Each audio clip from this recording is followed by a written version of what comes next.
Hello दोस्तों, I hope you are doing well. I am Ravi. Welcome to my YouTube channel learning sessions with RV. आज के session में हम लोग discuss करने वाले हैं एमएमपीसी 004 का टॉपिक कैश फ्लो स्टेटमेंट। बहुत ही इजी टॉपिक है, बहुत ही स्कोरिंग टॉपिक है और एग्जाम में ये टॉपिक आता ही आता है, चाहे वो 10 नंबर का है, चाहे 15 नंबर का है, चाहे इसके ऊपर न्यूमेरिकल आए या थ्योरी है। ठीक है, चाहे शॉर्ट नोट्स आए, इसके ऑब्जेक्टिव्स क्या होते हैं, इसकी इंपॉर्टेंस क्या होती है, कैश फ्लो के ऊपर या तो थ्योरी आ जाएगी या न्यूमेरिकल आएगा। मोस्ट ऑफली ये टॉपिक जो है कैश फ्लो एग्जाम में आता ही आता है, एमएमपीसी 004 के एग्जाम में। ठीक है, तो चलो अच्छे से पढ़ लेना टॉपिक, बहुत इजी है, स्कोरिंग टॉपिक है। तो आज के सेशन में हम लोग क्या डिस्कस करने वाले हैं, इसका इंट्रोडक्शन के बाद इसके फीचर्स देखेंगे, इसका कैसे प्रिपेयर किया जाता है, objectives, benefits, type of activity जो सबसे इंपॉर्टेंट है, और फॉर्मेट। ठीक है, इंट्रोडक्शन में क्या दिया हुआ है, cash flow statement is one of the three most important financial statements. It shows the inflows and outflows of the cash and cash equivalents over the period of time. The users of the financial information gives the sustainable importance to this statement as the act as a tool of study of the strength and long-term future outlook of the company. It also takes into the account various activities of enterprises. ठीक है, बताया था उसका crux क्या है कि basically हम लोग कैश एंड कैश इक्विवेलेंट के अंदर जो भी इनफ्लोज एंड आउटफ्लोज होते हैं, किसके, कैश के, over the period of time, पूरे साल। बेसिकली कैश फ्लो स्टेटमेंट हम साल ईयर एंड में बनाते हैं। ठीक है, कुछ कंपनीज हाफ ईयरली बनाती है, कुछ क्वार्टरली बनाती है, मेनली जो बनता है ईयर एंड में बनता है। ठीक है, तो वहां पे हमारा जो कैश का इनफ्लो एंड आउटफ्लो है, कैश का मतलब सिर्फ ये मत समझना यहाँ पे कि हम जो कैश पेमेंट्स कर रहे हैं, इवन जो बैंक बैलेंस है, कैश एंड कैश इक्विवेलेंट में बैंक बैलेंस भी आ जाता है। ठीक है, तो आपके जो बैंक से ट्रांजैक्शन हो रही है, कैश से ट्रांजैक्शन हो रहा है, तो इनफ्लो कहाँ जा, मतलब कहाँ से पैसा आ रहा है, आउटफ्लो कहाँ कहाँ हो रहा है, आप कहाँ ज्यादा खर्चे कर रहे हो, कहाँ से आप अर्न रेवेन्यू जनरेट कर रहे हो, तो उन सब चीजों को असर्टेन करने के लिए ये कैश एंड कैश इक्विवेलेंट बनाया जाता है, ताकि हम बारीकी से चीजों को समझ पाए। किस चीज को, study the strength of the long term future outlook the company, कि कंपनी लॉन्ग टर्म में जो उसकी फाइनेंशियल हेल्थ है वो कैसी होने वाली है, कंपनी जिसके बेसिस पे अपनी लॉन्ग टर्म स्ट्रेटेजी बना सकती है। ठीक है, जो इन्वेस्टर्स होते हैं वो ये स्टेटमेंट देख के ही डिसाइड करता है कि कंपनी की लॉन्ग टर्म ग्रोथ कैसी होगी। ठीक, शेयर होल्डर्स जो होते हैं कंपनी के अंदर पैसा इन्वेस्ट, ये चीजें देख के करते हैं। बाकी बैलेंस शीट हो गया, कैश फ्लो स्टेटमेंट हो गया, प्रॉफिट लॉस स्टेटमेंट हो गया। ठीक है, तो ये फाइनेंशियल स्टेटमेंट जो होता है बहुत इंपॉर्टेंट होता है किसी कंपनी के लिए। सब कंपनी जिसको अपने वेबसाइट पे अपलोड करते हैं, जिसको देख के इन्वेस्टर्स हो गए, क्रेडिटर्स हो गए या गवर्नमेंट होगा, ये सभी के लिए हेल्पफुल होता है, not only for the company. और कंपनी के लिए तो हेल्पफुल है ही, फिर कंपनी को आगे की डिसीजन उसको देख के लेनी है। ठीक है, जो वेरियस एक्टिविटीज हैं वो भी आगे डिस्कस करेंगे, कौन कौन सी एक्टिविटीज होती है जो कि एंटरप्राइज लिस्ट में हम कैश फ्लो स्टेटमेंट में लेते हैं। ठीक है, cash flow statement of an enterprise provides information about historical changes in the cash and cash equivalent, classifies all cash flow derived from the, ये देखो यहाँ पे दे दी activities, operating activity, investing activity and financing activity, इन तीन चीजों में ड्राइव करते हैं। और फिर उसके बाद इसको रिवाइज्ड अकाउंटिंग स्टैंडर्ड 3 के हिसाब से मैंडेटरीली उसको हम प्रिपेयर करते हैं और प्रेजेंट करते हैं annual cash flow statement along with the other financial statement. ठीक है, ये हम लोग किसके बेसिस पे बनाते हैं, रिवाइज्ड अकाउंटिंग स्टैंडर्ड 3। ठीक है, मैंडेटरीली हमें AS3 की जो फॉर्मेट है, फॉर्मेट हमें सेम रखना है। ठीक है, उसके बेसिस पे बनाना है, और जो हमारा एनुअल कैश फ्लो स्टेटमेंट है, जो हमारे अदर फाइनेंशियल स्टेटमेंट्स है, उसके साथ इसे प्रेजेंट करना है, प्रिपेयर भी करना है और प्रेजेंट भी करना है, मैंडेटरी है। ठीक है, फीचर्स क्या होते हैं कैश फ्लो स्टेटमेंट के, कि cash flow statement periodically statement है, हर साल बनता है। ठीक है, जो भी आपके फाइनेंशियल स्टेटमेंट बनेंगे उसमें कैश फ्लो स्टेटमेंट भी मैंडेटरीली बनेगा। Change of statement of change in financial position on the cash basis. ठीक है, कैश का कहाँ इनफ्लो है, कहाँ आउटफ्लो है, सब दिखता है इसमें, मूवमेंट दिखता है आपका कैश का। Explain the reason for the change in the cash position between two balance sheet dates, मतलब ओपनिंग और क्लोजिंग की बात कर रहे हैं यहाँ पे। ठीक है, तो ये एक्सप्लेन करता है कि ओपनिंग में इतना बैलेंस था, क्लोजिंग में इतना बैलेंस है, उसके वजह डिफरेंस जो है वो क्यों है। तो वो ये स्टेटमेंट बताता है कि हमने इन्वेस्ट ज्यादा किया है, या हमने फाइनेंस ज्यादा किया है, या हमने ऑपरेशन में ज्यादा खर्च किया है। तो यहाँ से हम इजीली चीजों को कैलकुलेट कर पाते हैं, देख पाते हैं। ठीक है, it does not match the cost against revenue, ऐसा कुछ ये सेल्स से रिलेटेड कुछ नहीं होता इसमें। It shows the inflow and outflow of the cash. ठीक है, it helps the assess the company's capability to generate cash and cash equivalent and channelize the utilize the cash flow. यहाँ से हम देख पाते हैं कि कंपनी जो है अगर अभी इन्वेस्टमेंट ज्यादा कर रही है मशीनरी के ऊपर या अपना नए प्लांट सेटअप कर रही है, तो दिखता है कि कंपनी पैसा इन्वेस्ट नई चीजों में कर रही है जो कि फ्यूचर में कहीं ना कहीं वो एक लॉन्ग टर्म ग्रोथ के लिए हेल्पफुल रहने वाला है। ठीक है, अब अगर कंपनी फाइनेंसिंग में ज्यादा पैसा मतलब डेप्ट ज्यादा उठा रही है, डेट मतलब लोन ज्यादा उठा रही है, तो उसकी लायबिलिटीज बढ़ रही है। अब कल को उठ के अब लोन ले रहे हैं तो इंटरेस्ट भरना पड़ेगा, इंटरेस्ट लायबिलिटी बढ़ रही है। तो ये सब चीजें हम लोग कैश फ्लो स्टेटमेंट के जरिए बहुत इजीली देख सकते हैं। ठीक है, it provide information of an inflow and outflow of the cash and cash equivalent for the various activities of the company under the various heads: operating, investing and financing। ये 3 heads होते हैं जिसके अंदर हमें दिखाया जाता है कि कंपनी में कहां पे इनफ्लो हो रहा है और कहां पे आउटफ्लो हो रहा है। ठीक है, आगे बढ़ते हैं। अगला है preparation of account of the cash flow statement. तो कौन कौन सा डाटा चाहिए होता है अगर आपके पेपर में आएगा कैश फ्लो स्टेटमेंट बनाने के लिए?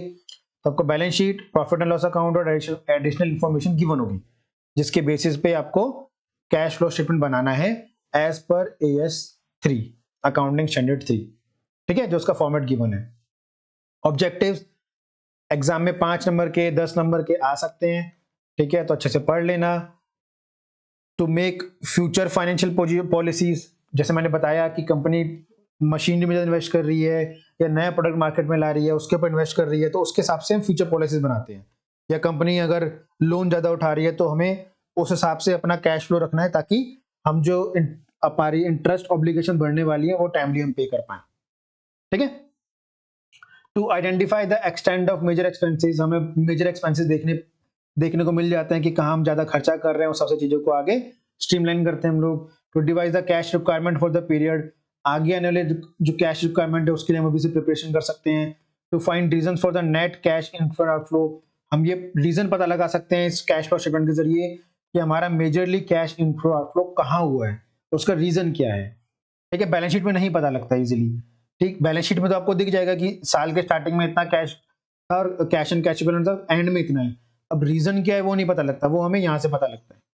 ठीक है, तो product the financial strength of the company, हम कैश फ्लो स्टेटमेंट देख के भी कंपनी की फाइनेंशियल स्ट्रेंथ को प्रेडिक्ट कर पा सकते हैं कि इन फ्यूचर उसकी फाइनेंशियल स्ट्रेंथ कैसी होने वाली है। ठीक है, बेनिफिट्स क्या है कि highly liquidity positions, helps in cash management, maintain optimal cash management, compatibility, इन ज्यादातर सेम ही ऑब्जेक्टिव से। ठीक है, तो पेपर में आता है तो पढ़ लेना, इजी है, ज्यादा कुछ मुश्किल है नहीं। दोबारा बता देता हूँ एक बार, किसी बच्चे को लगा मैंने सिर्फ पढ़ दिया एक्सप्लेन नहीं किया। तो बेनिफिट्स क्या है cash and cash flow statement के? जो हमारी लिक्विडिटी पोजीशन होती है कि हम ऑपरेटिंग एक्सपेंस में कितना खर्च कर रहे हैं, फाइनेंसिंग में कितना खर्च कर रहे हैं, इन्वेस्टिंग में कितना खर्च कर रहे हैं, हमारा पैसा कहाँ जा रहा है, कहाँ से आ रहा है, तो उसके हाईलाइट शो कर देता है। हम बहुत इजीली ये कैश फ्लो स्टेटमेंट देख के पता लगा सकते हैं कि कंपनी कहाँ किस पोर्शन में ज्यादा इन्वेस्ट कर रही है, कहाँ से इनफ्लो आ रहा है कि हम लोन ज्यादा उठा रहे हैं या शेयर ज्यादा इशू कर रहे हैं। तो ये हाईलाइट्स प्रोवाइड कर देते हैं कंपनी की। ठीक है, कैश मैनेजमेंट करने में हेल्प करता है। कैसे हेल्प करता है कि हम पिछले 2-3 साल का डाटा उठा के देख सकते हैं कि हम कहाँ कहाँ पे हमारा ज्यादा खर्चा होता है, कहाँ कहाँ से इनफ्लो होता है, तो हम आगे की स्ट्रेटेजीज हम लोग इसके बेसिस पे बना सकते हैं। ठीक है, अगला है मेंटेन ऑप्टिमल कैश मैनेजमेंट। जब हमें पुराना डाटा मिल जाएगा उसके बेसिस पे हम आगे की स्ट्रेटेजी बना सकते हैं और अपने कैश को, कैश नॉर्मल सिर्फ कैश नहीं, बैंक बैलेंस, सब चीजों को हम लोग ऑप्टिमल यूटिलाइज कर सकते हैं, मेंटेन कर सकते हैं। ठीक है, जो कि हर कंपनी के लिए बहुत इंपॉर्टेंट होता है। अगर कोई भी कंपनी नहीं करेगी तो वो लॉस में जाएगी या फिर अननेसेसरी एक्सपेंसेस पे करेगी। ठीक है, हम कंपेयर कर सकते हैं। क्या कंपेयर करेंगे कि पिछले 3 सालों में हमारा कैश फ्लो स्टेटमेंट कैसा है, लास्ट ईयर क्या था, अभी क्या सिनेरियो है, हमने पिछले 3 सालों में पैसा कहाँ कहाँ खर्च किया है, मतलब मशीनरी ली है, फर्नीचर लिया है या फिर लैंड परचेज की है, या हो सकता है हम गलत जगह पे पैसा इन्वेस्ट कर रहे हो। तो कंपेयर कर सकते हैं, चीजों को देख सकते हैं और आगे आने वाले फ्यूचर में कहाँ इन्वेस्ट करना है वो इंडिकेट कर सकते हैं या प्लानिंग कर सकते हैं। ठीक है, इजी है benefits of cash flow statement. तो टाइप्स ऑफ एक्टिविटीज कौन कौन सी आती हैं? पहला आता है operating activity, investing activity, financing activity. इन तीनों के बेसिस पे हम लोग अपना कैश फ्लो स्टेटमेंट को मेंटेन करते हैं। ठीक है, उसमें इनफ्लो भी होता है, आउटफ्लो भी होता है। ठीक है, इनफ्लो इनफ्लो लिख दिया दोनों में, एक आउटफ्लो आएगा। ठीक है, इनफ्लो भी होता है, आउटफ्लो भी होता है। फिर उसके बेसिस पे हम लोग क्या करते हैं, अपना ईयर एंड में जो भी कैश फ्लो स्टेटमेंट होता है, वो कैश एंड कैश फ्लो रहता है, वो निकलता है हमारा कैश फ्लो स्टेटमेंट के बेसिस पे। ये मैं लास्ट वीडियो में आपको बताया था, ये बेसिक स्ट्रक्चर है किसका, कैश फ्लो स्टेटमेंट का, कि जो ऑपरेटिंग एक्टिविटी से आपका कैश फ्लो आएगा, चाहे वो इनफ्लो हो चाहे आउटफ्लो हो, या प्लस माइनस में आएगा, इन्वेस्टिंग में भी प्लस या माइनस में आएगा, और ऑपरेट फाइनेंसिंग में भी प्लस या माइनस में आएगा। ठीक है, उन सबको टोटल करके हमारा क्या निकलता है, नेट इंक्रीज या डिक्रीज इन कैश। अगर प्लस में आएगा तो इंक्रीज, माइनस में आएगा तो डिक्रीज। ठीक है, फिर उसमें क्या करते हैं हम लोग, जो हमारा beginning of the year cash था, opening cash balance, cash and cash balance, वो प्लस करते हैं, और हमारा लास्ट में जो cash at the end of the year, और ये हमारा closing cash and cash balance से टैली होना चाहिए, तभी आपका सॉल्यूशन ठीक हुआ। अगर वो नहीं हुआ तो मतलब आपने कहीं ना कहीं ऑपरेटिंग में, फाइनेंसिंग में या फिर इन्वेस्टिंग में गलती की है। ठीक, अब इसके सब टॉपिक्स क्या क्या आते हैं वो डिटेल में डिस्कस कर लेते हैं, क्योंकि एग्जाम में वही आने वाला है आपके। ठीक है, तो मैंने हाइलाइट्स दिए हैं, अगर क्वेश्चन आता है तो आप ये बना सकते हो पेपर में, उसको एक्सप्लेन करने के लिए अच्छे से टॉपिक को, कैश फ्लो स्टेटमेंट को। अगर थ्योरी में आता है तो ये बना आना आपके लिए अच्छा रहेगा, आपको प्रेजेंट करने के लिए एग्जाम में थ्योरी क्वेश्चन। ठीक है, ये हमारा प्रॉपर AS3 रिवाइज्ड की बेसिस पे कैश फ्लो स्टेटमेंट। ठीक है, एग्जाम में अगर कैश फ्लो स्टेटमेंट का क्वेश्चन आएगा तो आपको इस तरीके से बनाना है। तो ये हमारा पहला ऑपरेटिंग एक्टिविटी है, यहाँ से ऑपरेटिंग एक्टिविटी निकलेगा हमारा। इसी तरीके से आगे हम फाइनेंसिंग इन्वेस्टिंग एक्टिविटी है, फिर फाइनेंसिंग है, और फिर उसके बाद जो मैंने बताई थी वो स्टेप्स यहाँ पे आएंगे। ठीक है, ऑपरेटिंग एक्टिविटी में भाई ये सब लोग ध्यान रखना कि ये प्रॉपर प्रोसीजर ही फॉलो करना है, ऐसे ही सीक्वेंस में जाना है, अपनी मर्जी से ऊपर नीचे मत कर देना चीजें। तो फॉर्मेट याद कर लेना। ऑपरेटिंग एक्टिविटी में पहले आता है हमारा net profit of the current year. ठीक है, जो भी कंपनी का प्रॉफिट है, प्लस में, लॉस है तो माइनस में। ठीक है, इसमें हम कुछ चीजें ऐड करते हैं। क्या क्या ऐड करते हैं, transfer of reserve, propose dividend for the current year, interim dividend paid during the year, provision for tax made during the year. जरूरी नहीं है क्वेश्चन में सब दिया हो सकता है एक चीज दी हो, दो चीज दी हो, या फिर कुछ भी ना दिया हो। ठीक है, अगर रिफंड ऑफ टैक्स हो तो माइनस करना है। ये सब करने के बाद, ठीक है, जो भी हमारा ये नेट प्रॉफिट था उसमें ये सब प्लस माइनस करने के बाद हमारा क्या आता है लास्ट में, net profit before tax and extraordinary item. ये वर्ड टू वर्ड लिखना है आपको एग्जाम में। ठीक है, नेट प्रॉफिट कर for the current year, net profit before tax and extraordinary item, ये वर्ड टू वर्ड लिखने हैं स्टेटमेंट्स। ठीक है, इसके बाद आती है एडजस्टमेंट एंट्रीज। एडजस्टमेंट एंट्री में कुछ चीजें ऐड होती हैं, कुछ चीजें माइनस होती हैं। ऐड होता है depreciation of the fixed assets, amortization, other non current write off, interest on long term borrowings, sale of, loss on sale of land and building. अगर उसमें माइनस क्या होता है, इनकम माइनस होती है। यहाँ पे एक्सपेंसेस प्लस किए, इनकम माइनस करते हैं, interest, dividend, rental income, profit on sale of fixed assets. तो ये सब करने के बाद हमारा निकलता है क्या, operating profit before working capital changes. ठीक है, इसके बाद देखने में मुश्किल लग रहा होगा लेकिन करना पड़ेगा। क्यों, एग्जाम में 10 नंबर का क्वेश्चन आएगा इसके बेसिस पे। ये फॉर्मेट है, फॉर्मेट एग्जैक्ट याद करना है, इसी के बेसिस पे 4-5 न्यूमेरिकल कर लेना, फिर फॉर्मेट इजी लगने लगेगा। ठीक है, इसमें ऐड करेंगे क्या, दो चीजें ऐड करते हैं, जो करंट असेट हमारी डिक्रीज होती है और जो करंट लायबिलिटी हमारी इंक्रीज होती है, ये दोनों चीजें ऐड होंगी। और लेस क्या होगा, जो भी हमारी करंट असेट्स डिक्रीज होंगी और जो भी करंट लायबिलिटी हमारी इंक्रीज होंगी, वो सब लेस हो जाएगा। सॉरी, उल्टा बोल दिया मैंने, यहाँ पे इंक्रीज आएगा और यहाँ पे डिक्रीज आएगा। ठीक है, हम लेस क्या करेंगे, जो भी हमारे करंट असेट्स इंक्रीज हो रही हैं और जो भी करंट लायबिलिटी डिक्रीज हो रही है उसका उल्टा हो जाएगा, इन दोनों का उल्टा हो जाएगा नीचे।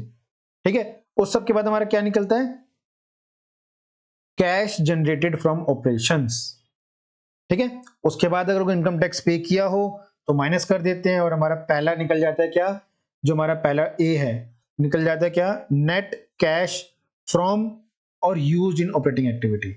ठीक है, फ्रॉम कब यूज करेंगे, जब पॉजिटिव में हो, और अगर नेगेटिव में आता है तो लिखते हैं net cash used in operating activity, तो यहाँ नेगेटिव बैलेंस आएगा। ठीक है, इन टर्म्स को ध्यान रखना, अगर एग्जाम में गलत लिखोगे तो मार्क्स कटेंगे टर्म्स गलत लिखने के, भले ही आपने सॉल्यूशन ठीक किया हो। आगे है cash flows from investing activity. Investing activity जैसे मैंने बताया था कि नॉर्मली हम लोग फिक्स असेट से ही चीजें लेते हैं या लॉन्ग टर्म असेट से ही लेते हैं। अगर अब कुछ चीजें इसमें ऐड होती हैं और कुछ चीजें माइनस होती हैं। क्या ऐड होंगी? हमने कुछ सेल किया टेंजिबल असेट्स को या इनटेंजिबल असेट्स को, हमने कॉर्पोरेट सेल कर दिया अपने, ठीक है। Proceed for sale of non current investments, हमने कई शेयर्स लिए होते वो बेच दिए हमने, ठीक है। इंटरेस्ट, डिविडेंड, रेंटल इनकम, पैसा आ रहा है सब चीजों में, बेसिक है। इन्वेस्टिंग एक्टिव में देखो इन सब चीजों में पैसा आ रहा है तो प्लस हो जाएगा। इन सब चीजों से पैसा जा रहा है कि हमने परचेज किया असेट, फर्नीचर खरीदा तो पैसा गया, इंटेंजिबल असेट्स परचेज किया पैसा गया, हमने नॉन करंट इन्वेस्टमेंट परचेज किया पैसा गया, तो माइनस हो जाएगा। इजी है, ये तो बहुत इजी है। इन्वेस्टिंग एक्टिविटी तो फ्री के नंबर है अगर आप देखो तो। अगर पैसा आ रहा है, जैसे हमने सेल किया tangible assets, intangible assets, current, non current investment, interest received हुआ, डिविडेंड रिसीव्ड हुआ, रेंट इनकम रिसीव हुआ, तो सब प्लस। और अगर हम परचेज कर रहे हैं तो पैसा जाएगा, ठीक है। इन सब का टोटल करने के बाद जो अमाउंट आएगा वो आएगा नेट कैश फ्रॉम या यूज्ड इन इन्वेस्टिंग एक्टिविटी। मैंने बता दिया, पॉजिटिव में है तो फ्रॉम लिखोगे, नेगेटिव में है तो net cash used in investing activity, ठीक है। अगला टॉपिक आता है हमारा फाइनेंसिंग एक्टिविटीज। फाइनेंस एक्टिविटी में क्या होता है, हम लोग दो वही है, कुछ चीजें ऐड होंगी कुछ चीजें लेस होंगी। ऐड क्या होंगी? जब पैसा आएगा। पैसा कब आएगा? Proceeds from issue of equity preference share. अगर हम इक्विटी शेयर इशू कर रहे हैं तो कंपनी को तो पैसा मिल रहा है, भले लायबिलिटी इंक्रीज हुई अलग बात है लायबिलिटी साइड में, लेकिन कैश तो आएगा अगर कंपनी शेयर्स इशू करेगी तो, है ना। कंपनी को तो पैसा मिलेगा, चाहे प्रेफरेंस शेयर इशू करें, चाहे डिबेंचर्स दें, चाहे लोन ले बैंक से, तो यहाँ से पैसे का इनफ्लो होगा। और इन सब सिचुएशन में पैसे का आउटफ्लो होगा।